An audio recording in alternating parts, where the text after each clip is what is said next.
I'd like to welcome you to session 4. Some other books I'd like to recommend on creativity are Robert Pinsky, Singing School, Learning to Write and Read Poetry by Studying with Masters,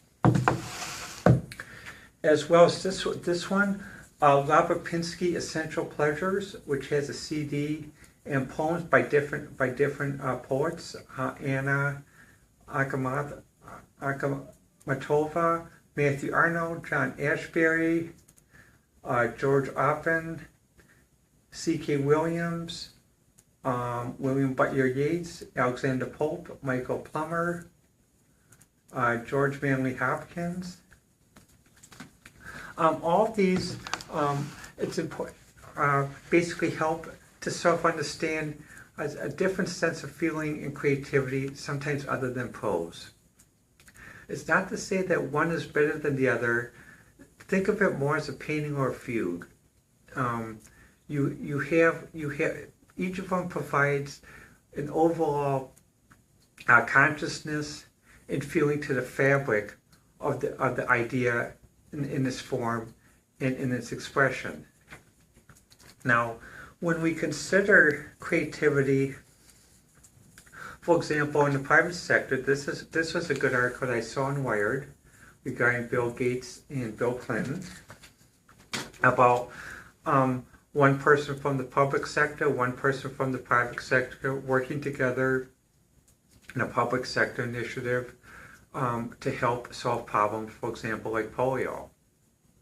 What's interesting about polio is polio was eradicated many years ago, and sadly it came back due to different types of fiscal policy and changes that shouldn't have occurred. A case of being more than penny-wise and pound foolish is just basically being reckless. Certain people wanted their ways, and basically their ways was more important than basically protecting the world from polio. And when I worked in emergency management, I had the pleasure of actually sharing a communication with Dr. Salk in the 90s in regards to AIDS research. He actually came up with some wonderful ideas which helped leapfrog the research and help make it better. But the thing that remember though is it is important to consider different aspects of what we can all do something. However, it's important that we do something in a way that it's not we're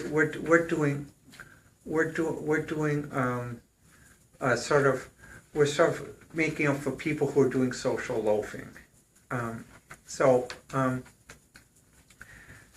best thing to do is to try to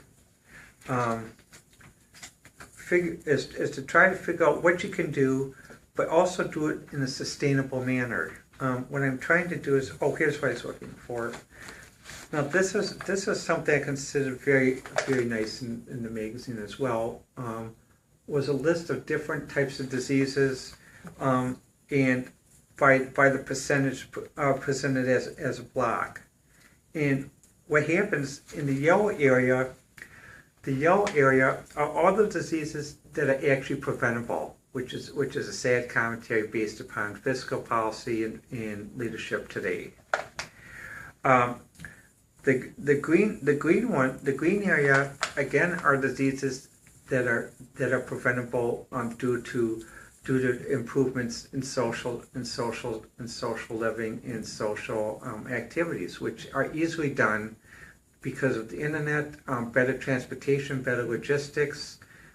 We shouldn't have certain parts of the world, or even in the United States, of people living a 19th century wage slave existence, or other parts of the world people live in a wage slave existence or even a slave existence. And that's where this green area comes in. This area comes in due to, again, prevailing 19th century, some people trying to be cultural throwbacks like Putin, and others, 19th century ideas about trying to control people and control who people love. Again, all this is preventable, especially in the 21st century. And the best way to do it is to choose something and find a way how to do it maintains sustainability. Sustainability is what counts, because as one person wrote in one newspaper I read, Investors Business Daily, it's not a sprint, it's a marathon. So the thing to do is sustainability helps with the marathon to keep going. A sprint is a short burst. Sustainability is a marathon, and the marathon is what helps get things done, which is how I create a little bit here, a little bit there. But again, it's like a marathon, it's not a sprint. And that's why I use the notebooks. Now let's go on to the topic of intellectual property.